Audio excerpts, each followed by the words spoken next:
All right, so welcome back, everybody. I hope you had a good walk and a good lunch, a healthy lunch. And this afternoon, we have a very exciting part. So now we're going to tackle goal setting, exercise, and motivation. So our first speaker is Gray Brett, and Gray had who's right here. He had a liver transplant in 2015. So as opposed to, I introduced myself as warming the bench when I was a kid, not an athlete. So Gray is the opposite. He was a swimmer, an athlete before the transplant, a coach, and he's still a coach. So he has a wealth of information and experience to share with us. So without further ado, I would like to invite Gray to the podium.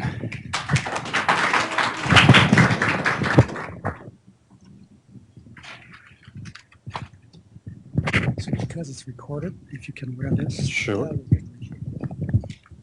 Thanks.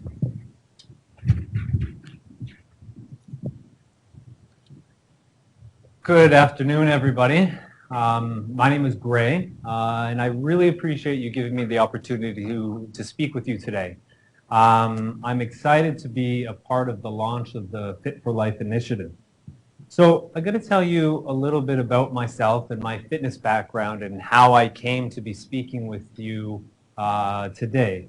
But I guess the first thing is you may be wondering, have I seen this guy before? And the answer is no, probably not. I mean, I'm not a fitness expert, and I'm certainly not a goal-setting expert, but I'm somebody that has some goals in the areas of health and fitness, and I've made some observations about what keeps me motivated in the face of challenges and the struggles that I come across day to day.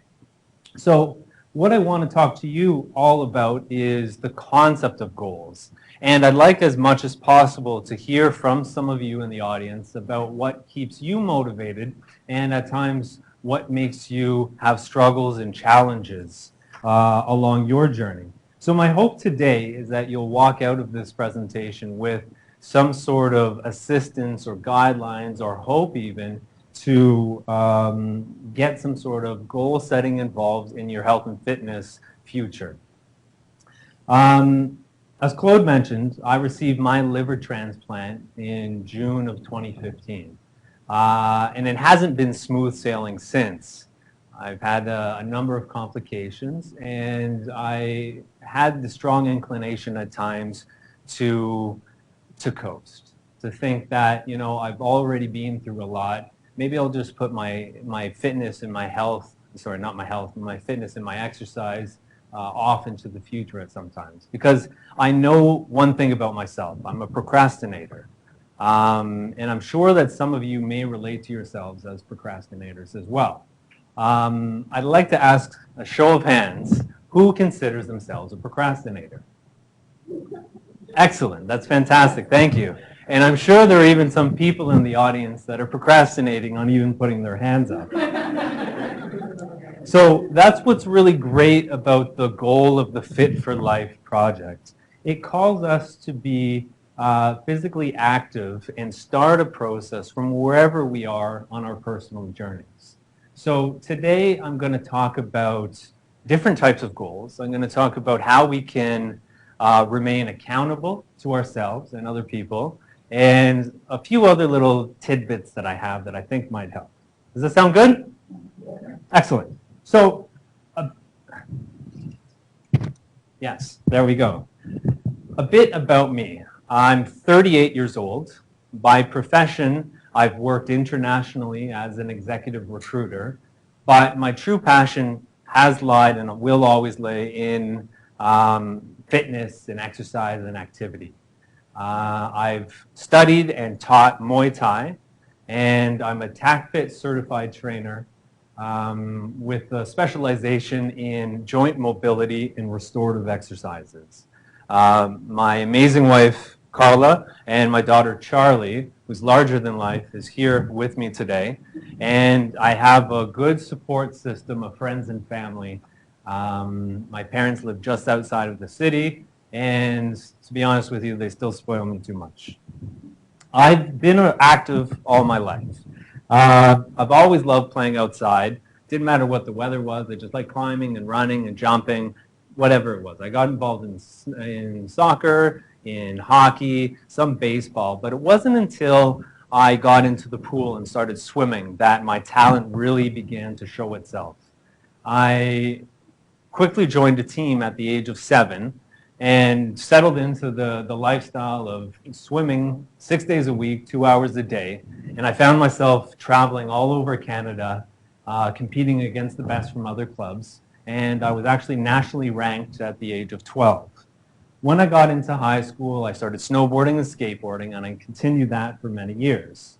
I tell you this because I want you to know that I've always been active.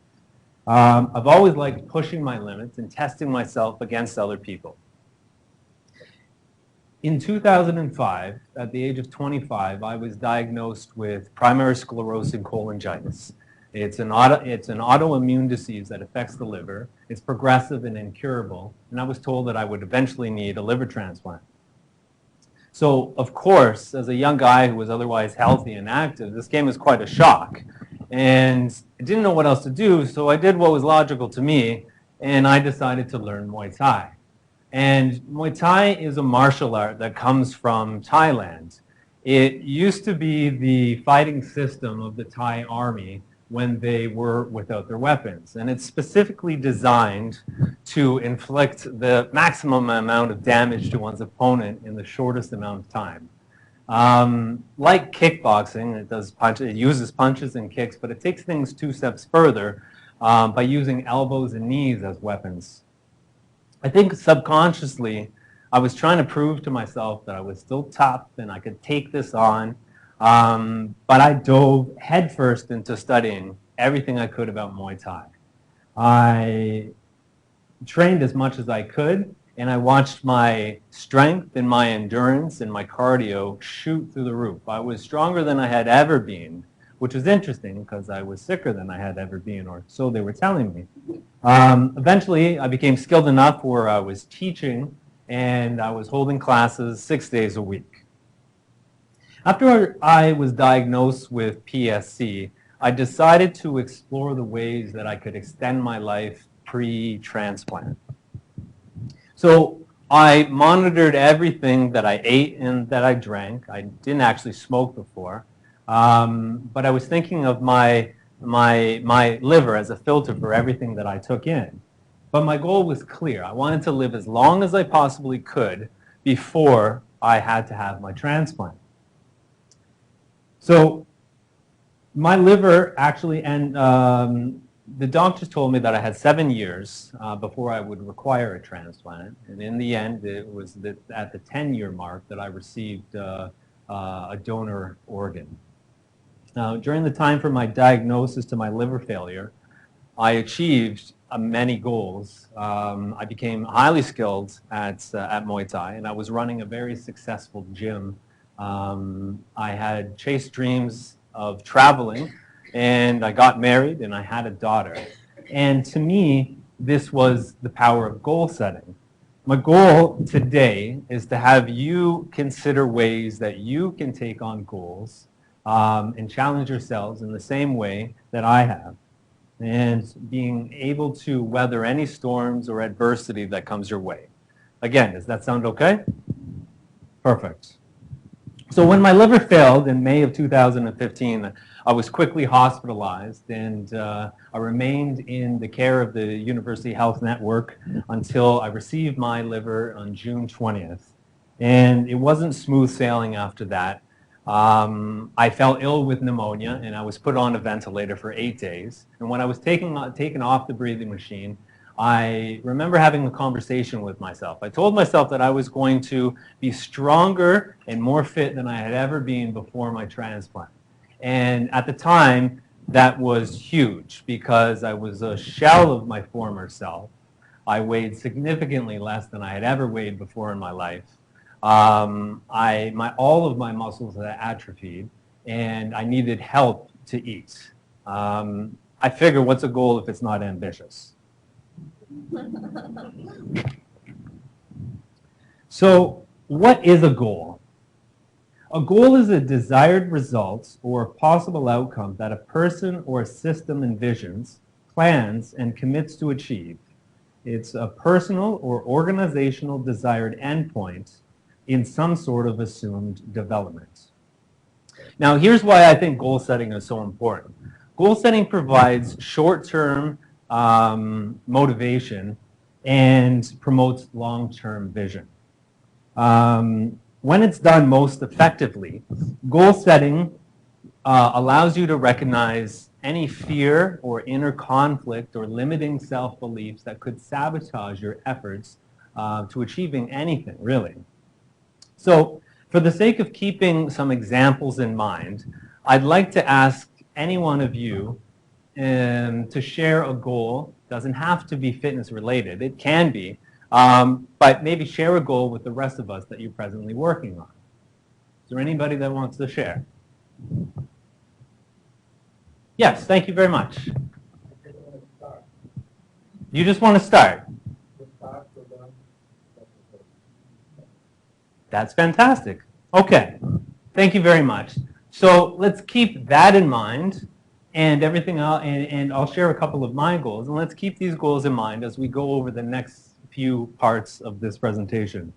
So I can share with you that one of my larger goals is to have 1,600 people register as organ donors in the province of Ontario. I'm personally committed to causing this to happen through my action. So 1,600, the reason the 1,600 is significant is because right now there's over 4,000 people across Canada that are waiting for some sort of transplant, and almost 1,600 of them are in Ontario. So I'm sure, as everybody here knows, one registered organ donor can save 8 lives and can improve the lives of up to 75 other people. So, as I mentioned, and the registration process really only takes 2 minutes, and you can do it online. It's very simple. So I'm personally committed to cause this to happen. Now, my personal fitness goal is to compete at 5 swimming events at the World Transplant Games this summer in Malaga, Spain, and to swim 5 personal best times.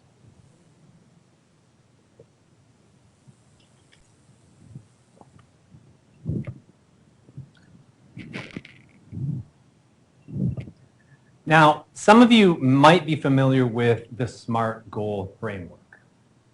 It's been around since the 80s, and there are many interpretations of it, but it's a good way to test your goals' feasibility. So SMART stands for specific, measurable, achievable, results-oriented, and time-bound. So when we're talking about a goal being specific, goals should be simplistically written and clearly define what you're going to do. So using my example of swimming at the Transplant Games this summer, my goal is to compete in 5 swimming events and to swim 5 personal best times. The M in SMART stands for measurable. Goals should be measurable so that you can have tangible evidence that you've accomplished this goal. So using my example once again, my times are set. I will either swim faster than those or I will not. It's black or white. Now, a goal also must be achievable, and that's what the A in SMART stands for. Achievable means that goals need to stretch you slightly, but so you feel challenged, but defined enough so that you can actually achieve them. Now, I know that my goals for Spain are achievable. I've joined a high-performance swim team, and I've made my coach aware of my intentions. Further to that, I've researched and I've viewed the results of previous World Transplant Games, and I know that if I swim my personal best times, I should be in medal contention. So goals should also be results focused, and that's what the R in SMART stands for. So goals should measure outcomes rather than activities. Once again, I will either swim faster than I had before or I won't. And time bound. Goals should be linked to some sort of time frame that creates a tension between the current reality and your desired endpoints. So once again, I know exactly when I'm going to swim. I know the days that I'm going to be competing. Now, I wouldn't be ready to compete today, but I know that with the training and the preparation that I'm putting in, those goals are achievable to me. So there are 4 different types of goals that I personally use in my life. And when I use them in this way, I feel that I can work on many things simultaneously. So the first one, short-term goals. Fairly simple. Short-term goals are those that you can start to pursue immediately and that you can, which you complete, complete rather quickly. So I'll give you an example from my life. Before my liver transplant, I was in the hospital and I was in really rough shape. My hepatologist came in to see me and told me that the transplant team was going to be visiting me the next day. They needed to see if I was healthy and strong enough to be put on the waiting list. He told me that they were going to ask me to walk. They needed to see that demonstration of strength. Now, that was really, really scary to me because at that point, as I said, I was in a terrible condition. I hadn't been out of bed for over 2 weeks, and I was carrying an extra 25% of my body weight in fluid retention. So I knew what the goal was, but I knew it was almost too big. So what I did is I broke it down into even smaller goals. And the first goal there was to sit up. And to be honest with you, that was the hardest part, just to get started. Once I sat up, I knew I needed to swing my legs over the side of the bed and let my feet dangle. I did that, and that was hard. And then with the help of my mother, she's small, but she's pretty strong, I placed my feet on the ground, using her as support, and I stood for the first time in weeks. Felt fantastic. A little scary, but fantastic. Then the next thing, I placed one foot in front of the other. I regained my balance, and then the other foot. Regained my balance. I asked my mother to let go of me, and I slowly but consistently made my way to the door. That was my goal. Now, when I got there, I got kind of excited. I saw the hall. I hadn't been out of my bed in a long time, and I decided to walk out of the hall as well. The nurses looked like, well, they were shocked because I hadn't been out of bed. And anyway, that whole thing took about 40 minutes, but I achieved my goals, and I actually surpassed my goal. So the next type of goal is a long-term goal. And a long-term goal is a goal that can be planned and achieved over a long period of time, and that could last several years. Once again, an example from my life is I was at a clinic visit shortly after my transplant when I noticed an advertisement for the Canadian Transplant Games. Now, at this point, I had built up enough strength where I was walking around and moving about, but I was a far cry from being any sort of athlete. I had actually just been recently released from the hospital for a 21-day stay where I was suffering from a pretty severe case of rejection. But I realized, I did a little research, and I realized that the games were being held in Toronto. I knew they were going to be held in August. And then when I found out there were some swimming events, I was sold. I decided then and there that I was not only going to enter these games, but I was going to win every single race that I entered.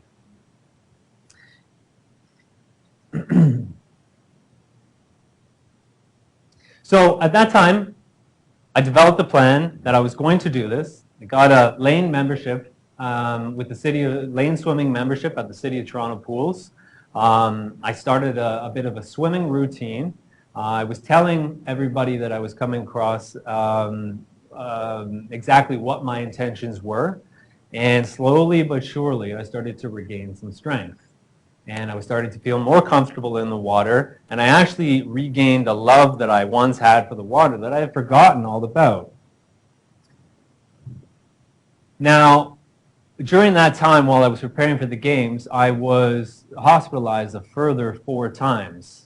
Each time was for an infection, and I was actually in the hospital for a minimum of 7 days.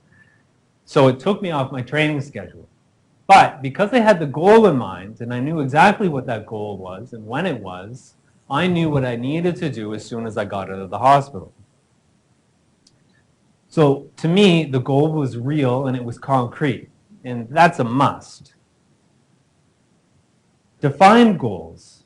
Defined goals are very specific. They're clear and precise. They're black or white. There's a start and a finish, and you either achieve them or you don't.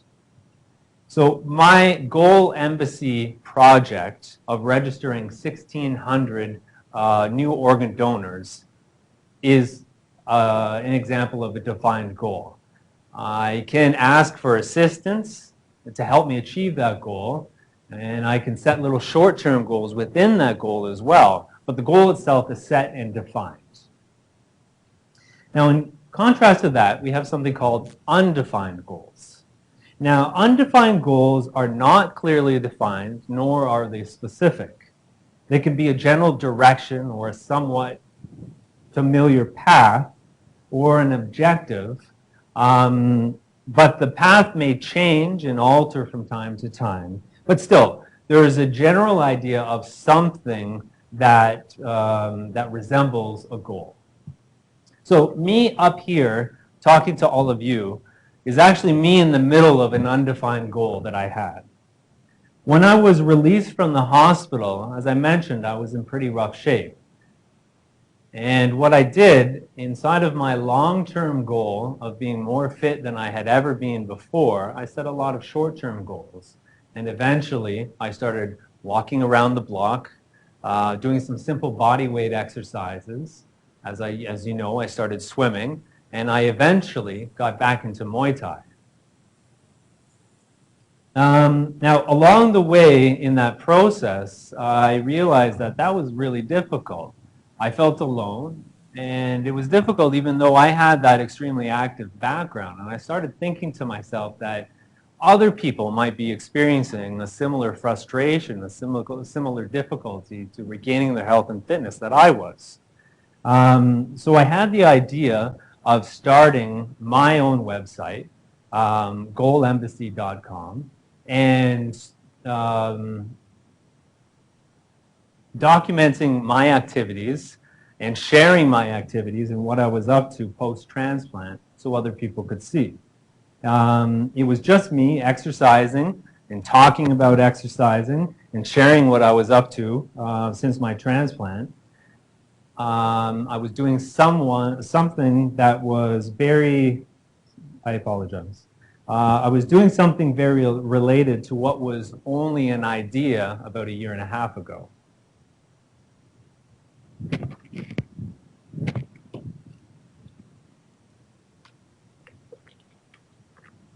So I have some tips that helped me along the way to using those 4 different types of goals and helped me to remain successful. And the first one is to use what you've got and what you enjoy. Now, exercising can be tough. There are many days that I've got to have a little talk with myself and remind myself exactly what I'm up to and why I'm doing this and why I'm pushing myself.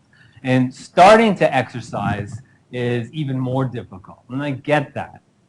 There's no way around that. But that's why it's very important to make exercise as easy to assimilate back into our lives as possible. And oftentimes, familiarity is the best way to do that. So if you're somebody that used to like to dance a lot, maybe start by taking some dancing lessons. Or if you used to play hockey and you really enjoyed that, even incorporating some skating back into your routine. Depending on where you are in your recovery process, you'll know exactly you can give yourself an honest assessment of what level of activity will be best for you. Me, I used to swim, so I swam to get back into being physical. If you say that you have to buy all sorts of fancy equipment or get a very expensive membership at the fancy new gym, or even start a routine that you actually don't like, it'll be easy to put up roadblocks in your way and you'll become frustrated, or it's easy to become frustrated as you're trying to reach any sort of goal. The next thing to me is don't discount yourself.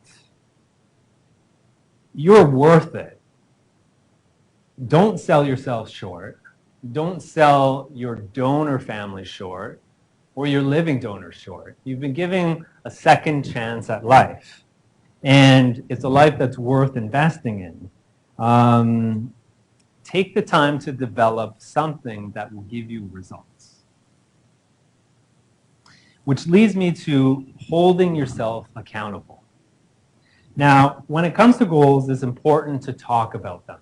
I don't mean you go around and you mention what you're up to every single person that you come across, but I am a firm believer in mentioning what you are up to or talking about your intentions to the key people that are in your lives.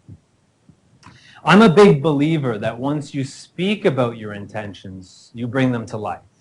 You bring them to life because they're more real to you, and you bring them to life because they become real to somebody else, to other people. It's a great technique to start to hold yourself accountable to the goals you've set. It's no secret to anyone that knows me that I'm training hard for the World Transplant Games, and that I'll be swimming 5 events, and that I plan on swimming my best times in those 5 events. And if all goes well, I'll win a couple of gold medals. Now, I realize that this is a friendly competition, but the competition itself is a pathway to my personal development. Now that I've told you all of this, I'm feeling even more accountable to all of you for achieving my goals. So some of you might be starting to see the power of what I'm saying. Hopefully you are. Visualization. I'm sorry.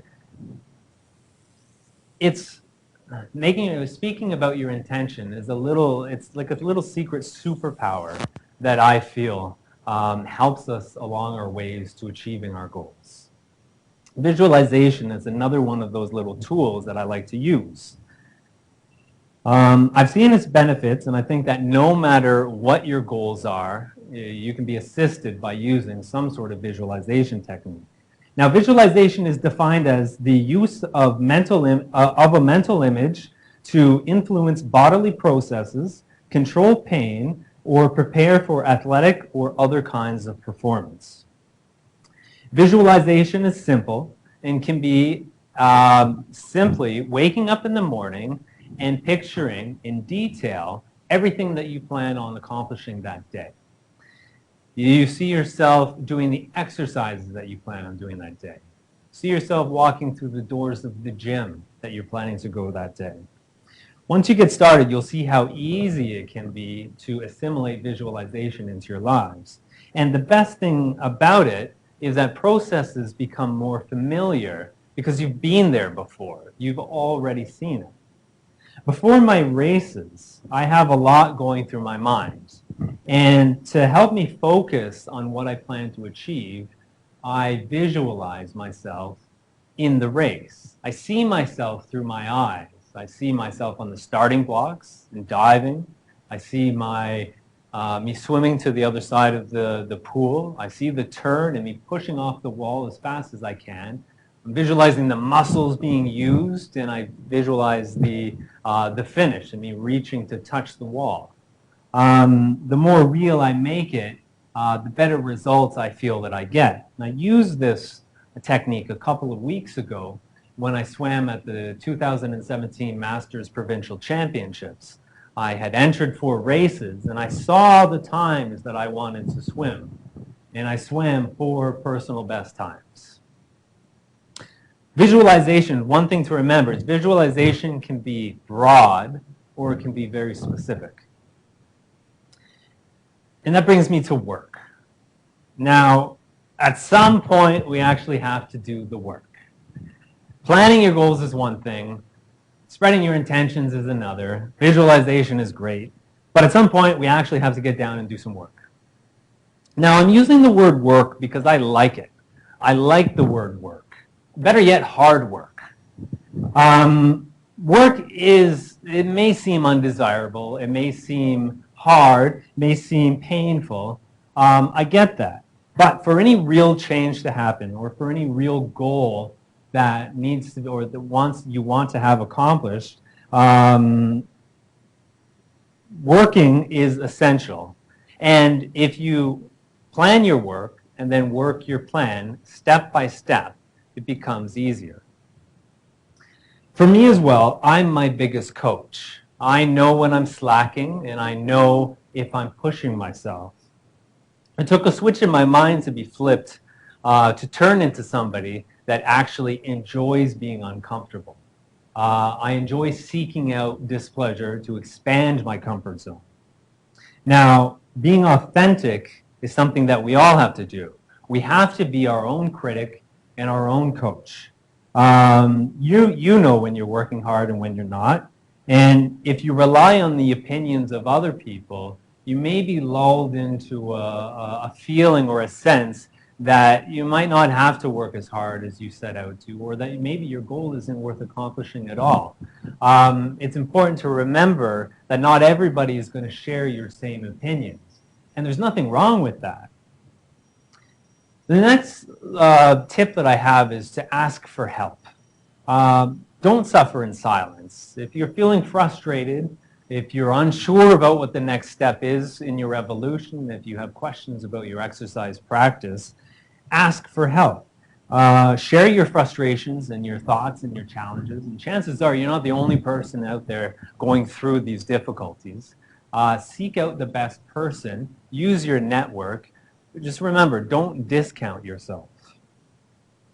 Also, I like to take the concept of right and wrong and failure out of the equation altogether.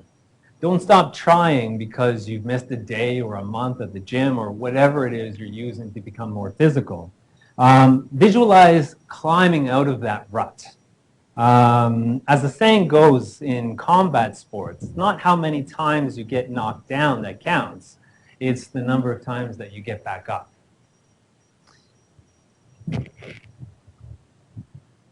So all of this is to say that once you have a goal in mind, even when there seems to be reasons not to try, don't give up. Do it anyway. As I mentioned earlier, I'm not a fitness expert or even a goal-setting expert. I'm just a guy with some pretty simple goals that center around exercise and fitness, and I've made some observations about what makes me successful in the face of adversity. Even me getting up here speaking in front of all of you is me in the middle of a goal that I had set. And it's because of that goal that I had set that I was given the privilege to speak with you all today. I'd like to end it on that and say thank you very much.